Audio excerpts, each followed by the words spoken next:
Hello, listeners, and welcome back. This is episode number 205 of eBay the Right Way. Today's date is February 19th, 2025, and my guest is Denise in Illinois. No announcements this week, so we will jump right in. Hello, listeners. Welcome back to another fun filled eBay the Right Way podcast.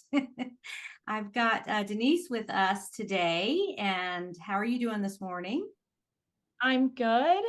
How about you? Good. Denise is an early riser, and I am not. So she's going to be more awake than me. So, anyway, tell us where you're located.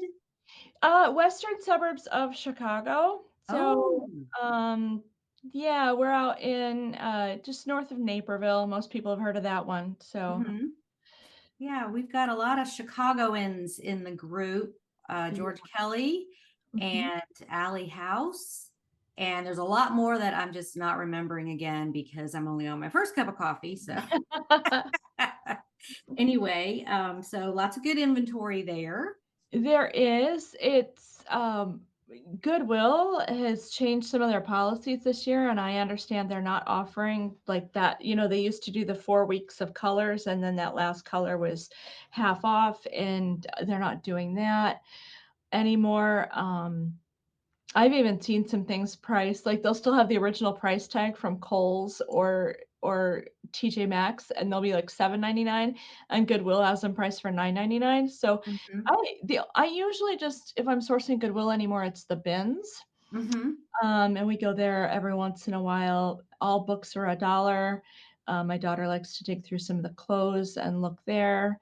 And so, yeah, that we either do that or auctions and some other things like that. So, Okay, we'll get into that more in a yeah, little bit. Wanted to kind of tell the listeners your story, how you sure. came to sell on eBay, what that evolution was all about. So I've actually been on eBay since 2001. Hmm. Back then, though, I was just, it was the random thing around the house that, oh, we'll get rid of this. Maybe it has some value. And then a year ago at Christmas, as I was digging out Christmas ornaments, I looked at some and I thought, I am not using these. And I actually have a daughter with some intellectual disabilities, and she's kind of struggling to find her place as a young adult. And so I said, here, see if you can list these. They were uh, Muppets. They were the Muppets band. Okay. And Animal like played the drums, and they were motion sensors. And so we did them on auction because I thought auction was the only way with eBay, right? I Hmm. had used it for so many years, and I mean they went fine. She learned some things, and then the bug kind of hit us, and we started looking around to purposely buy things with the purpose of flipping them. And, as you know, it's kind of an addictive thing, and once you Right. start, it snowballs out of control, and, so we also had some family members give us some items. My parents have always been collectors. My mom had some Radco ornaments, and she's not putting them up anymore, so we sold some Radcos. Oh, nice. Yeah, yeah, we were lucky. I mean, we're lucky to be given that by Granny. And, my dad had some, C.A. Pardell bronze statues, which aren't fast sellers, but, they're 800 to $1,000, but they're a pain to ship because they weigh about 20 pounds. So we kinda learned that way, and then there was an estate sale down the street, and, we went with our eBay app open and just scanned, and started learning more that way. So Okay. So you've kind of been all over the map with it. we have been all over the map, and we don't really have a particular thing we sell. I like the books if I can get them at the bins for a good price. Um, I also kind of like silverware. Like, I'm trying to hone into things that take up less space. Right. Hmm. And so if you can get the right set of silverware for 30, 40, $50, some of the pieces alone can sell for that much if you part it out. Yes. but it's slow, right? And this is a um side hustle for me. It's not my regular job. My husband makes the bulk of our money, so I don't have to sell a certain number a day or a certain amount a week, to put food on the table. So I have that luxury. Um, and so some slow sellers don't bother me as long as they're not big and bulky. Though we've Yeah, made that mistake as well already in our year of reselling. right. And it is patience every single day. You're looking at waiting for your app to blow up with your Right, sales. And sometimes they don't come till later in the day. Sometimes right, you don't get any. right. And every single day, I'm like, okay, I'm waiting for my sales. Where are you? Where are you? And like yesterday, didn't have anything till 6 o'clock in the evening. And then I had like four in a row. So I don't know if that's what they call the rolling blackout, where they give sellers a turn. They kind of Yeah, give give everybody a turn to come up and search. Like, is that manipulated, or is that really how random it is? There's right. no way to know. Luck There's of the always draw. and some mornings I'll wake up and got four sales, and I have like a quota for the day. I want to sell a certain dollar amount. So like I like to see $100 a day. If that's four $25 items, if it's one item, whatever it is, like I'm going for that quota. So it can be so random when you get sales, and you just have to keep the faith that, okay, if I didn't get any today, tomorrow's another day, and I could get a whole bunch tomorrow. So I'm right in there with everybody else of like, where are my sales? Where are my sales? I think I got spoiled because one of my very first flips of a purposeful purchase to flip at an estate sale was one of those micro cassette recorders, and I think I paid 6 for it, and it sold in, like, an hour, and I Wait, was what like, was "Oh, that? What was this" the item? they're tiny micro cassette recorders Oh, that okay. Yeah, the sound cut out and I didn't get uh, all of it. So like, yeah, micro cassettes. and so I thought everything was gonna be that way, and then I see, some YouTubers like the Nurse Flipper. She had an episode last week where she was talking about quick flips, and she was saying 2 months was a quick flip, and so, I need to definitely learn patience, so that's the hardest part. Yeah, it will come. I had a $90 sale. It was a wig I had gotten at an estate sale in July of 23. Because I keep a spreadsheet that says, when I Right. put these items in my inventory, so I'll know how long I've had them. And it sold on like January 23rd Yeah, of this year, 25. So almost 2 years. But I paid $20 for it. It sold for 90. It yeah, didn't take up hardly any room. And the lady said that, yeah, this was her first wig, and she was going through chemo, and she's trying out different looks. And I was glad to be able to provide that item for her because it was like a $300 retail item. So, you know, she hasn't left feedback yet, but I feel like she'll be happy. But yeah, it's just some things take time, some things sell in an hour or 5 minutes. I see that right, all the time. right. So you do have to be willing to take on that risk. Mhm. It's not a job that you go to and you get paid every day, no matter what. Yeah, It's the ups and downs, and sometimes you'll have a $300 day. right. I already had, I sold 2 $100 perfumes already this morning when I woke up, so You are kidding. Okay, talk about those. What were they? so one was actually, from my mother-in-law. She's in the nursing home now. It was a J'adore by Dior, Mm-hmm. and it was sealed in the box, so that was great. The other one, my daughter and I went to an in-person auction house a couple weeks ago and bid on a number of boxed perfumes. And I think I paid 30 for that one, and it was a Faith Hill perfume, which they don't make anymore, and it sold for 105 $5 plus shipping. Um, we did learn some lessons at the perfume auction, of course, because, you get a little carried away bidding in person Yes. sometimes, and you have to always keep in the back of your mind that you are paying the bidder's premium on top of that number, right? And then also, Right. sales tax if you don't have a retail, tax ID, and so we did fine. The other lesson that we learned was I did not open the boxes and look in them. I just assumed what was in them was in them. And I paid $40, 40, actually by the time I paid bidder's premium, I paid about 49.50 for one. I don't can't remember what the name of it was now, but it had a resale or its comps were 180. So Okay. I didn't mind paying 50 for a 180 sale, but when I got home and opened it to photograph it, that's not what was in there. Oh no. Was it anything you could sell? Oh, I can sell it and the comps on that are about 40, so I won't be out a lot. I will have learned a lesson. If they're not sealed, definitely open them and look inside. So Well, don't feel bad because I get carried away bidding online. I I'm do not the even there. So, yes, and I've learned a lot about that as far as sometimes the pictures don't show enough information. So I ask for more pictures and still sometimes they don't show all sides of the item or, you right, get it and there's a little ding on it or yeah. something you didn't see. So I've had to really restrain myself. If Mhm. I can't see everything I want to see, like it's in front of me in person, I pass because you're spending money on the item, on the Right, shipping, on the premium, and then you get it.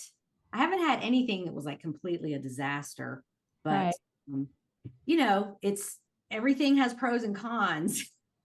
It does, and I actually at the online auction, I made a mistake recently too. I bought a lot of books. They were Grace Livingston Hill. She's an old, like 40s, 50s romance novelist, and some of them were very old. And I thought, oh, I can sell them individually. And when I got them and really looked through them, um, I decided it wasn't worth my time, and I lotted them up just like I had bought them and sold them. And I still broke even on that, but my Yeah, time. Uh, was probably not worth it. The other thing I've learned on online auctions is sometimes you get a whole lot more than you were there anticipating, is that. Yes. and not always in a good way. I recently won some items, and my niece picked them up because the auction was near her, so I did not have to pay shipping.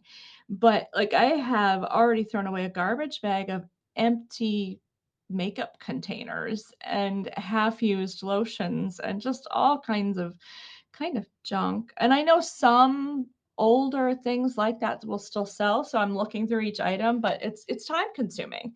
And we think going out and sourcing is time consuming, but the online auctions are not without that time commitment as well.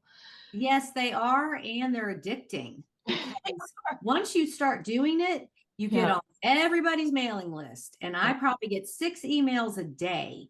yeah, And that's fine because I can go look at the stuff when I need to buy more. And it's now coming to me. I don't have to search so hard, but right. there is a time investment there. And there's a little bit of FOMO. You think you're gonna miss out, like, this auction is coming up and, "Oh, maybe there won't be another one like it," and now I have a huge amount of inventory that I need to list, which is a great problem to have, but I need to stop because I could just doom scroll on the auction sites all day looking at cool stuff and Yes. Yes. not That's what I do purpose. when I can't sleep in the middle of the night. I'm like, well, I'm awake, so I might as well do something productive, instead of looking at, you know, dumb cooking reels or whatever it is. Right, Just, right. look for inventory. But um, I think you do have to come to a point where you realize, you know what, when I'm ready to restock, I'll find things. There's Absolutely. always going to be items there, Yes, and there is that fear of missing out. But I just keep finding items that I would never see at thrift stores, right. garage sales, and I like it. I'm making more money per item doing it this way. I still like to hit the thrift stores, but for the time investment, I'm coming out ahead on the online auctions. Yeah. And sometimes items are in better condition than you would see at, like, let's say you go to the bins, and sometimes that stuff has just been manhandled and dumped around in different bins, and it's shipped from all over the country, and it's kind of not in great condition. Absolutely. Yeah. Yeah. Well, and I think our estate sales around here too, I have a couple that I like. I have a couple that I've learned that they just, they're very proud of their items and they think that you're going to pay eBay prices at the estate sale. And, some people are there to buy things for personal use, and I get Right. that. Um, Yeah. but the same with the online auctions. I watched something sell uh, a few weeks ago, and I'm blanking on what it was now. But I had watched the auction and I wanted to see what this sold for because on eBay they were selling for 40 or $50, and on the online auction it sold for almost 200. And Right. so the reverse happens as well. Not everything's a good deal either anywhere you go source. Yeah, you have to be careful, and you have to realize it's an investment. And I was bidding on a lot of flatware. I asked some questions about it on the group. Right. It was the same pattern that my parents had. So it was Chantilly by Gorham, and quite expensive. And it sat there for days at $6. And it was like 7 place settings. And I'm like, this is going to go really high. So I did the research of what I could sell it for, and it ended up closing out at $700 and something, Oh, which is gosh. way above what I was willing to pay. That's like Right. way above my Especially when comfort you zone. haven't. But I learned some things about it Yeah. going through that process. So, like you said earlier, even if you win something and you get it and it doesn't really work out, at least you've learned something about it. Either do that again, but keep this in mind, or don't do that again, or whatever. So anyway, you want to talk about some of your sales? Sure, sure. We have some interesting ones, I think. Yes, we do, which is why I asked you to come on the podcast. So one of the things I did want to mention is my husband and I met doing Spartan races, which are obstacle course races. And at the end of every one, you get a medal that says, you completed this Spartan race. And we did these like 10 years ago. We enjoyed them. But what do you do with those medals? And just on a whim, I looked on eBay, and if they sell. Oh, I don't understand it at all. But over the course of the last year, we've had a net profit of $500 selling our Spartan medals from races we already did. And we figured we have the memories, we have the pictures. We don't really need the medals sitting around taking up dust. So, Especially if they're worth that much money, you sure don't need them, I right? mean, and that's probably out of 9 or 10 sales. Some Uh-huh. have sold for 10, some have sold for 100 based Uh-huh. on the rarity of them, but that was really strange to me. The other recent strange one was at our nearby auction house. I put in a $10 absentee bid on a box of empty camera boxes, because they did have the cables and manuals inside. And within a week, I sold 4 of them for between $15 and $20 a piece. Very So, good. and there were a total of 12. So I still have a few listed. That was really strange to me as well. My favorite recent one, I found a Spice of Life flatware set from the 80s. And it matches the Corningware with the vegetables on the Mhm. side. Um, and it was still in the box. It was about a 48-piece set, I think, still in the box. It was 30. I didn't really want to spend that much on it at the estate sale, but they were not negotiating that day. But a woman finally reached out to me after just a couple months, which was sooner than I thought I would sell it. And I thought I could always piece it out if I didn't sell it as a whole set.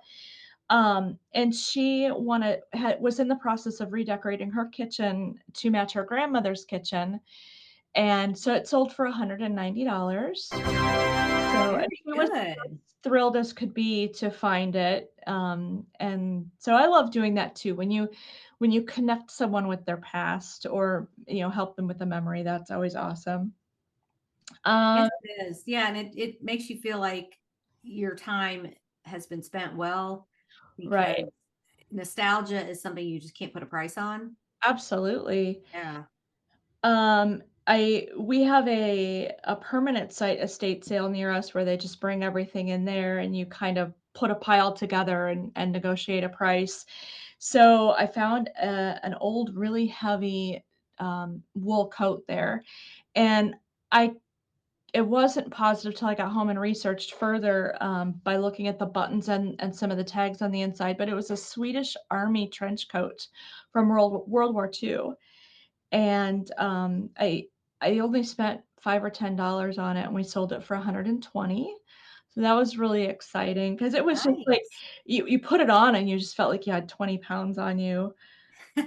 Um, and then at the bins, we found a Chinese opera robe, emperor robe.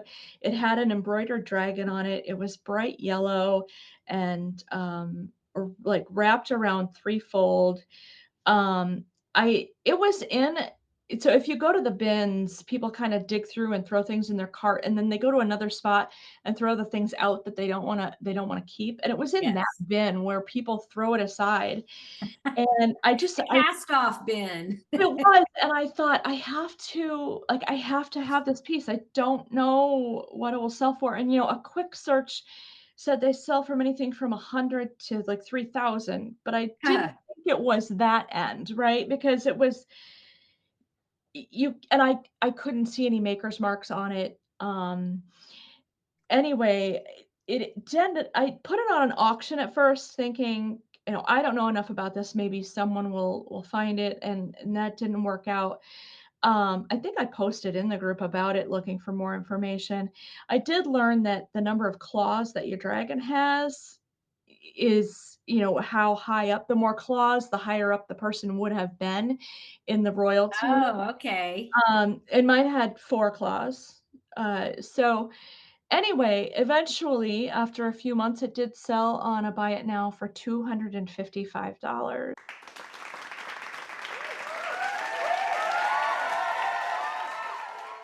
And I paid, by weight, I paid $7.50 at the bins. So Oh, that's that fantastic. was Good for you. really exciting.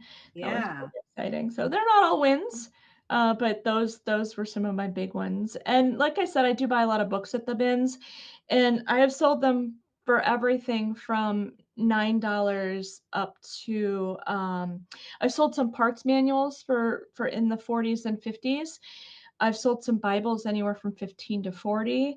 I kind of feel good about saving those from going to the landfill. Yes.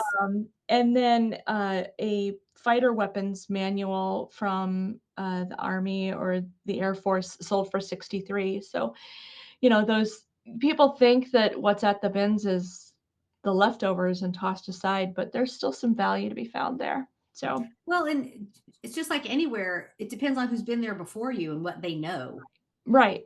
Yeah, Absolutely. I find things all the time that our Goodwills have the date on the tag, the date it was put out. Mhm.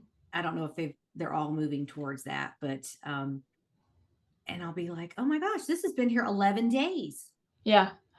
Nobody's picked it up. And so you kind of feel like when you go to the thrift stores, like, oh, is there going to be anything? All these people have been there before me. Is there going to be anything I can sell?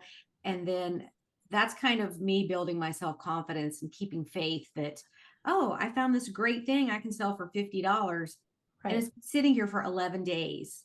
And okay, maybe that's when it was tagged and it didn't actually get out on the floor on that day, but it just goes to show you pay attention to things like that because Right. you have to have that positive attitude of I'm going to find things today. There are things waiting for me. Other Yes. people before me didn't know this. Yeah, So, and there's enough to go around. yes. That you'll see other people are resellers in Goodwill or obviously at estate sales, and they're all looking, like you said, for different things. There's enough for everybody. So Do you do clothing? a little bit, we like I said, we sold some clothes for a friend of mine, and we have picked up a few things here and there. I don't like it. I don't like photographing it.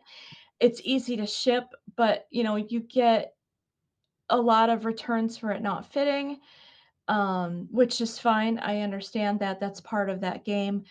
Uh, yeah, I don't care. Okay, well, it seems like sellers either love it, Right. hate it, or tolerate it because Yeah. it's so plentiful. It's like, well, okay, Yeah. I can sell this. It's not my favorite. Um, but I just wanted to Yeah. get your input on that because I No. think when I went to the bins in the Midwest, most of it was clothing, Yes, or at least 75% of it. So you definitely. kind of feel like, well, I'm in here, it's cheap, and I can make money on it, but either you love it or hate it, or just put up Right, with it. 'Cause right. I've got a whole Well, bunch of stuff to list today. After we're done with this, that's my day, is prepping and photographing so I can list things. And I've got some linen stuff I've got to iron. I've got some cashmere that I've got to deep pill and make it look nice. But I enjoy the process. So you've got, a full-time job. right. Yeah, you've got a full-time Well, job, and I actually have, like, 3 part-time jobs. I well, don't have any you've got other full-time jobs. sources of income too, Right, and right. so it it's all about your time. It is, yeah. And, I mean, that's not to say I'm not going to turn down something if I walk in and see, but I don't know the brands, and I know linen is good, right? If I see a linen piece, I'm gonna look at that up, and I do, a few shoes. We've actually had good luck with selling Crocs that we find at the bins, and I again, keep hearing that. they Yes. weigh so little at the bins, that you're not out a lot for them, and they're very light to ship as well, but you definitely have to look at the bottom to make sure they're That's what I not was gonna say. The ones I see, the bottoms are worn away, and it's like this could be a lawsuit if this person yeah, walks on something wet or slippery, and right, they're and just gonna. where the little band goes behind your heel or in the front, the Mhm. crocodiles on the sides there, you have to look at those too. I've made that mistake. They wear off because people rub them together and people want them to still be intact. So So are those stickers, or is it like a metal? it's plastic, Okay. but that's it's like printed on there, so it does wear off. That is a great point. Shoes, Yeah, you do have to look at more closely because there's so many things that can be wrong with them. right. Bottoms are dry rotted, or the buckles don't work, Yeah. or they're two different sizes. I always forget to I check had that. that with a pair. It was a lot, at that same auction house. It was a lot of Uggs and other boots. But in the bottom, there were some toddler Nikes and whatnot, and I started to photograph one pair, and they were toddler shoes. They were actually a resale, looked like it was gonna be 35, $40. And when I started to look at them closely, I was like, "Something's off," and they were 2 different sizes, so, um, weird. But Well, I have a niece. She's like 24 now, but she was born with two different size feet. One is significantly smaller.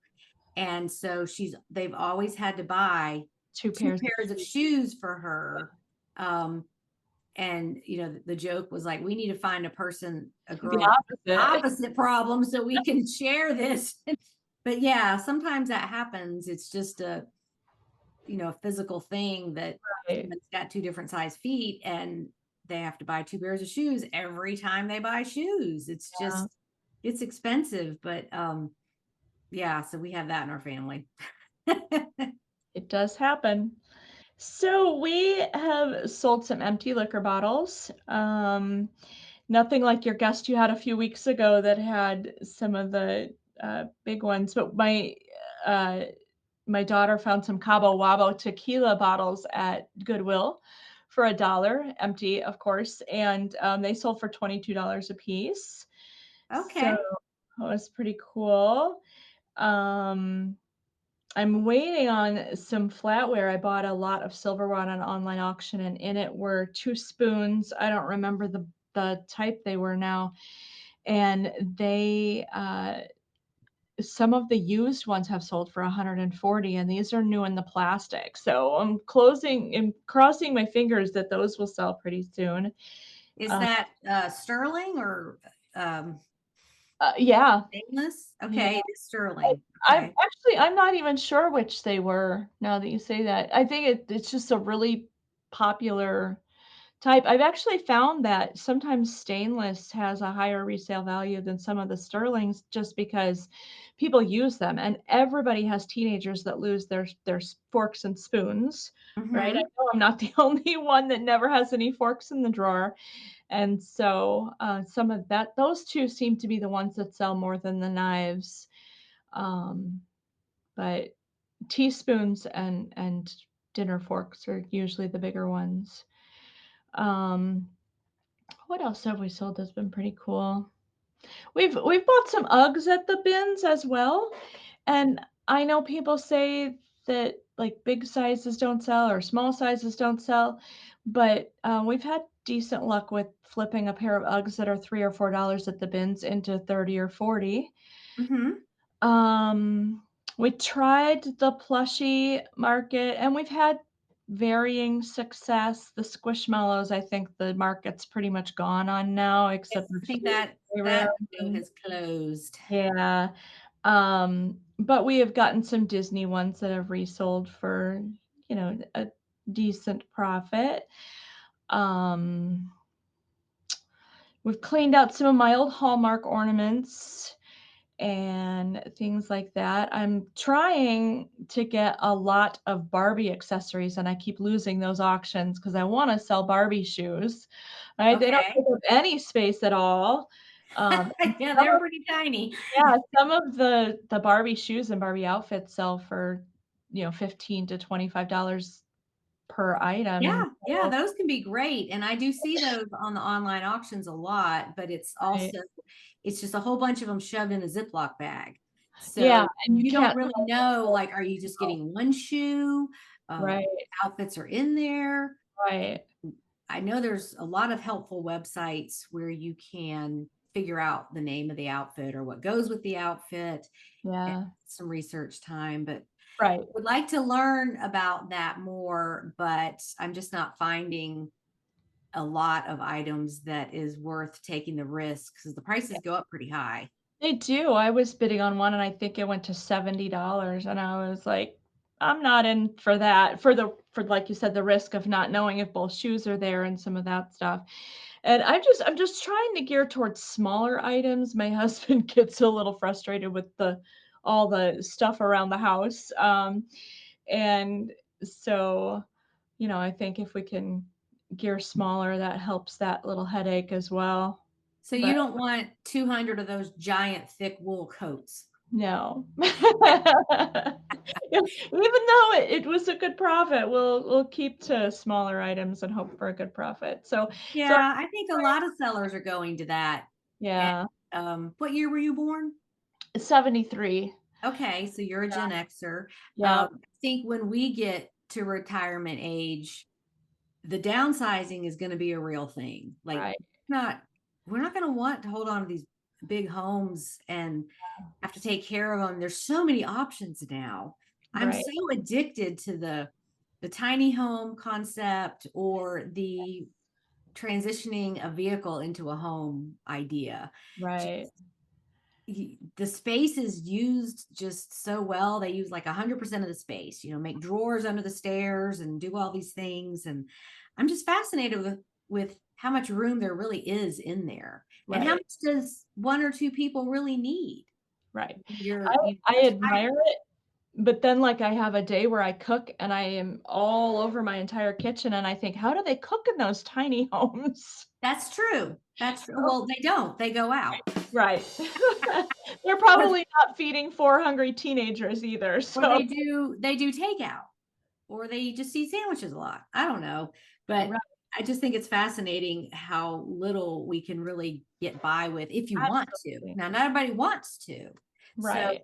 let's go over to your 3 part-time jobs. What are you doing in your spare time? I This is a very unusual one. I'm sure you've probably never heard before. I work at a historical farm that is based in the 1890's. So we uh, are a museum, and we basically demonstrate farming how it was done in the 1890's for the public. So I just got done with 5 days of ice harvesting. I saw that on your Facebook. I'm like, why is she doing that? Does she not have a freezer? So, yeah, and which is it's fun and we all get really into it, but by the end of 5 days, those blocks of ice grow every day because the lake keeps putting on an inch of ice each day. And so by the end, they were probably about 120 pounds apiece. And, we use the draft horses to haul them from our lake up to our ice house, but then you have to load them down in the ice house and get them arranged in there. And so it is a beast of a job. Hand milking in the spring and summer.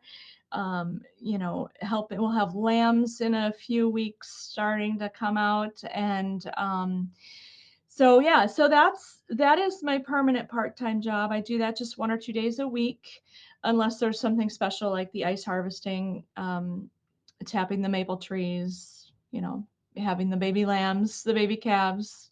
That's fascinating. I would love to see that or work in that. That's just, It's you fun. know, It's a lot of work, but it's fun. And I grew up on a farm, so for me to move to the suburbs and be able to get a job in farming was ideal. yes. So, and then I teach agriculture in the classroom. So I go into elementary schools and um, I teach them where their food comes from, like this or other things that farmers contribute to their everyday life. For example, in January we talked about football and all of the things that farmers contribute to the football or the uniforms or the snacks and things like that, where they come from, how they're harvested. And that's very flexible. I set my schedule there. And then I do have a little business of my own where I make all natural products, skincare like body butter, sugar scrub, deodorants, soaps.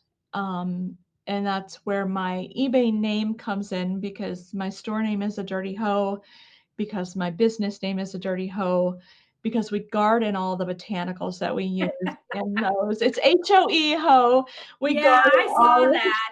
I was Yeah, like, what is this all about? And then yeah, I got the gardening reference. So that's right, pretty right. funny. I So we wonder how many of the listeners have seen that when you post your sales.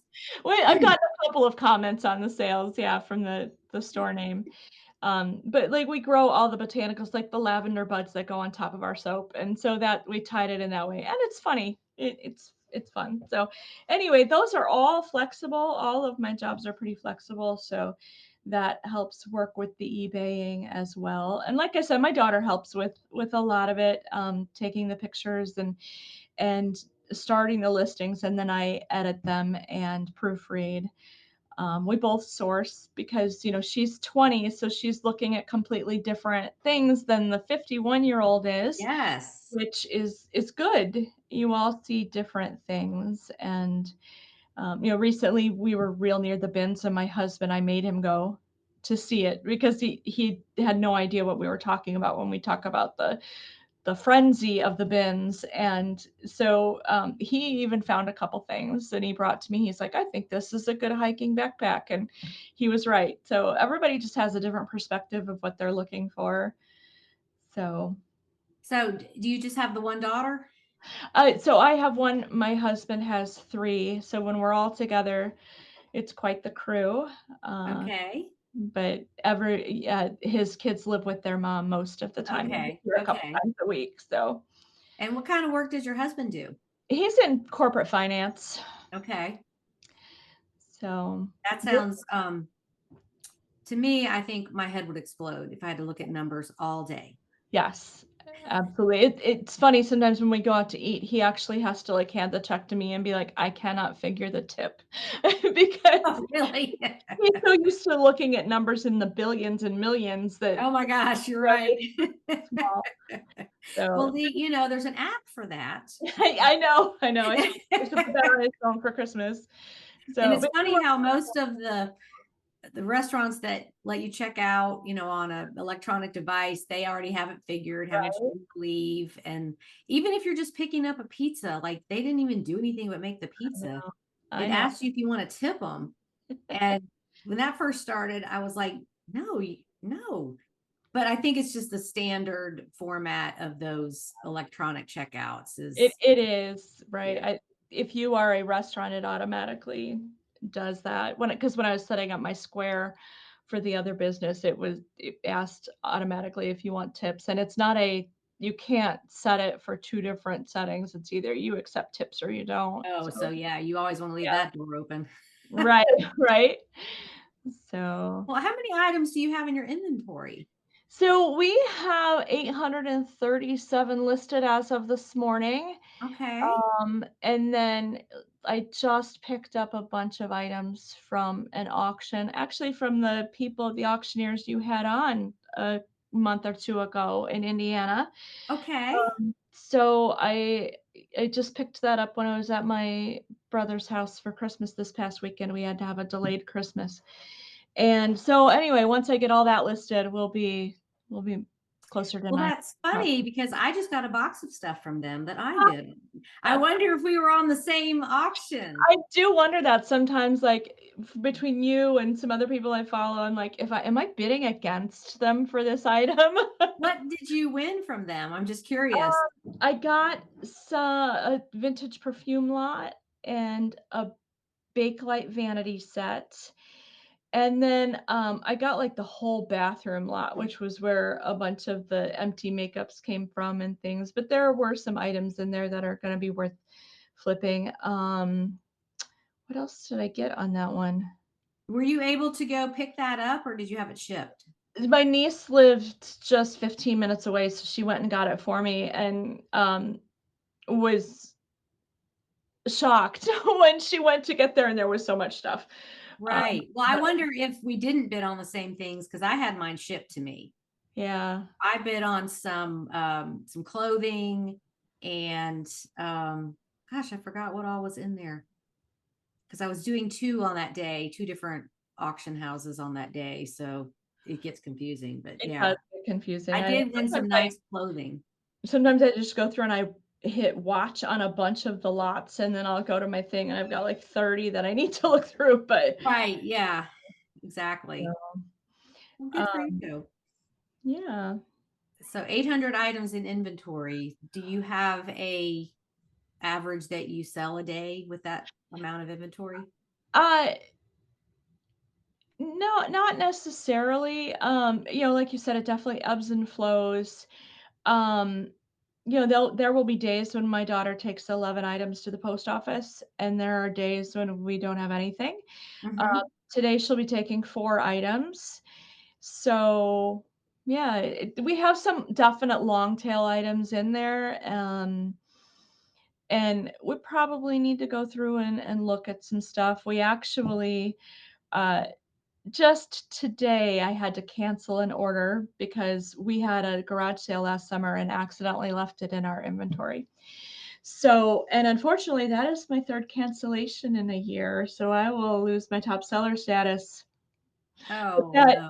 that the first mistake we made, was a listing error, and that's gonna fall off on March 11th. It'll be a year old at that point, so I'm not super worried about it in these next few weeks, but, yeah.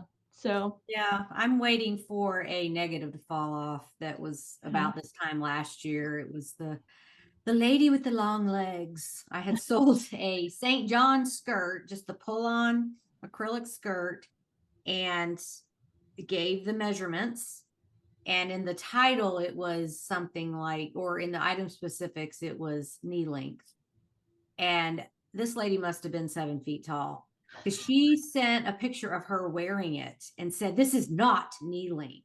And is because her legs were so long. Yeah.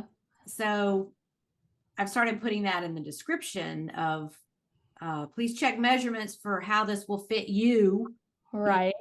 You know, it looked like a knee-length skirt for an average size person, you know, with average leg length. And she sent that picture and she was furious. And I'm thinking, you're that tall and Right. you've never run into this before where things are too short on you.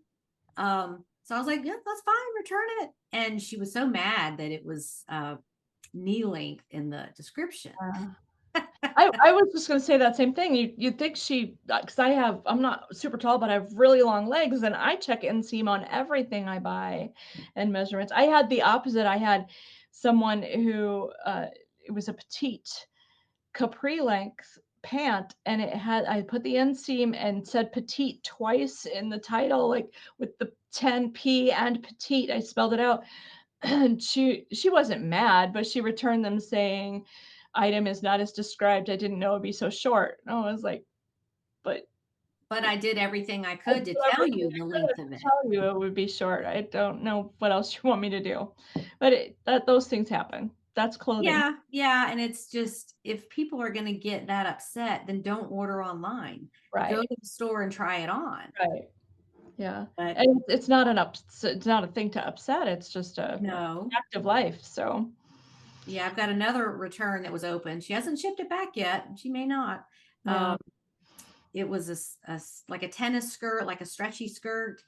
And she said that it was all stretched out. This is not a size. Well, no, she didn't dispute the size. She just said it was all stretched out. And she sends, a measuring tape across the waist. And it was exactly what I said it measured as. And, they feel like they have to make it your fault to Yeah. return it. And I don't care if they return it.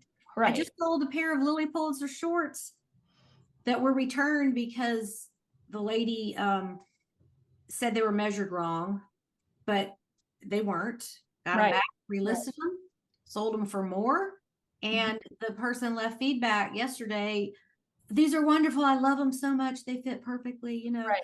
And so it's just, It's part of the business, no matter what business you're going to be in, there's going to be someone who's upset or doesn't like things one way, and everybody is just different. In my other business, one of the body butter scents I make is peppermint, and one of the very few returns I have is because it wasn't minty enough, and then I'll get comments, "Well, this is too pepperminty." So, everybody is just so different about how things are. Yeah. smells and scents Yeah. are a very subjective thing. And Yes. people actually get angry about it sometimes. Mhm. It's like, Right. I guess I am not that sensitive of a smeller. Uh, I'm not I'm not gonna sell something that smells bad or Right. has Right. mothball odor or some cigarette smoke or something that is just really hard to get out. But Yeah. they'll send it back and they'll say, "Oh, this has an odor," and I'll get it back and I'm like, "I don't smell anything." And so you wonder if they're just saying that Yeah. to get the return for free or something. But I had I had someone reach out and ask me about one of the Bibles I sold, if it smelled musty, and so I smelled it, and I had my daughter smell it, and I responded to her message, and I was like, "We don't smell it," but my mother, I've always said she had a bloodhound nose. She can smell anything from a mile away, and she's very sensitive to smells. Like, we would have to move in church if someone had perfume on, then sat near right. us. And so I was like, "I'm gonna see her tonight. I'll have my mom smell it to double check if you want me to."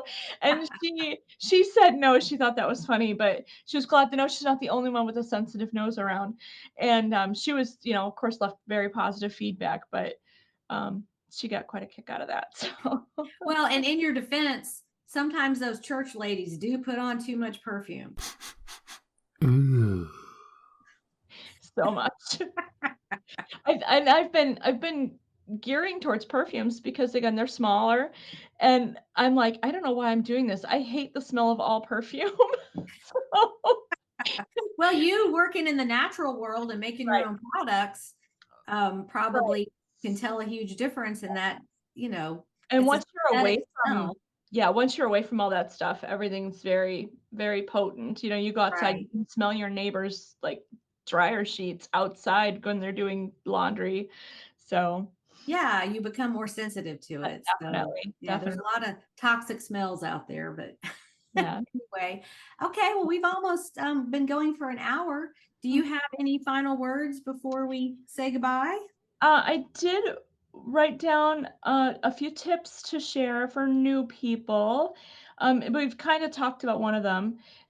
First of all, be cognizant of your time, right? Don't just scroll, scroll, scroll looking at things to buy. Be organized from the start so you don't have to cancel any sales because you think your first one is no big deal, but then all of a sudden you're sitting at three like I am.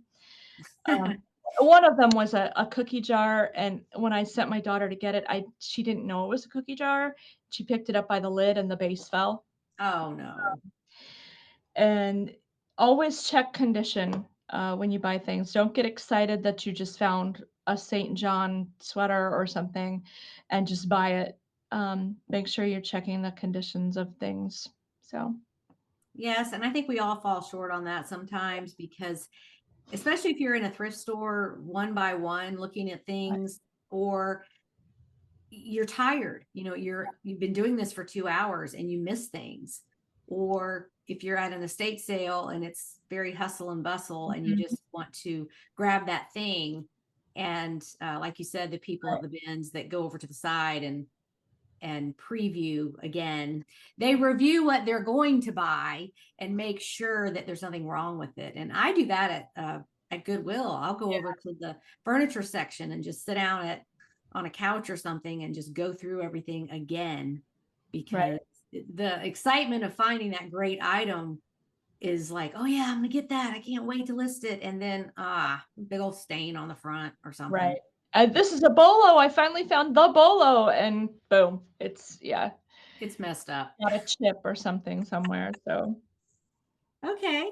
Well, what do you have planned for today with your eBay business and your 3 jobs? Well, since I just got done with 5 days of the physical labor, it's catch up on everything I could not do when I got home, after those 8-hour days. So, I do need to do some listings and, wrap up my sales and get those shipped, but, yeah, most of it is just gonna be resting.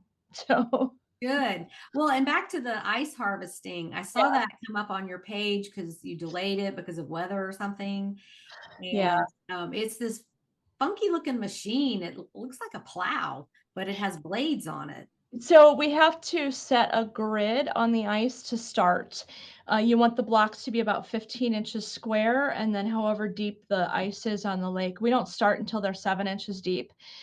And so we kind of score the grid first with that plow, and then you saw two sides of the block moving backwards on your grid, and then you take a 16-pound breaker bar and chip away at that seam that's running horizontal, and then that block will float off and goes down the trench.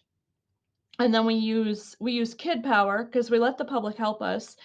Yesterday we couldn't let the public on the ice because it was starting to crack, but the public does get to help us saw and break off blocks, and then we have to pull those 100 to 120-pound blocks of ice up this ramp with a pulley and a rope, and so we put the kids on the rope and let them pull.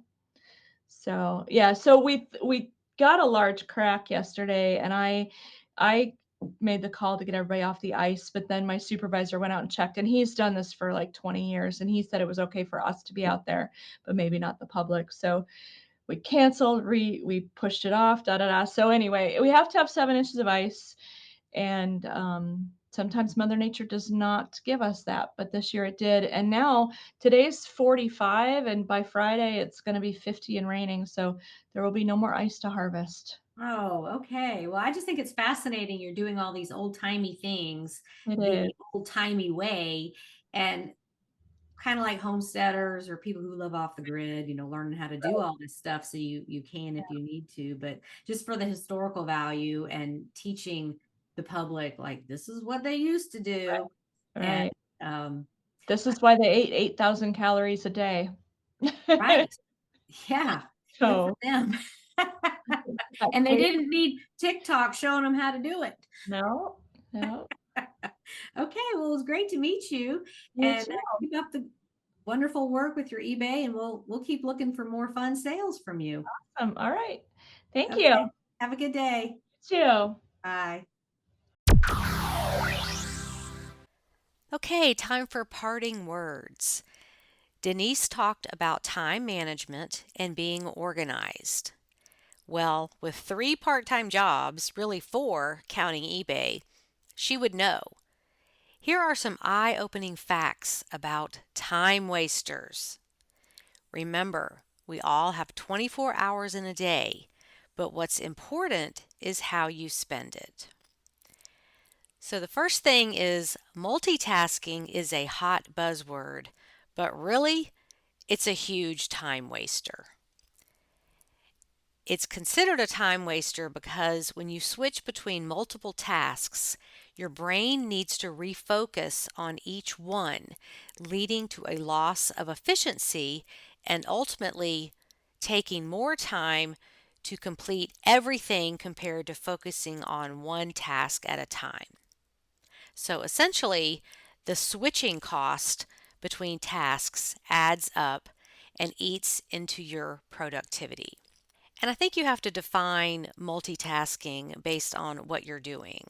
So if you're sitting at your computer and listing your eBay items, and you've got the washing machine going with clothes in it, and the dishwasher going, and you get up every hour to tend to that, that's not really multitasking.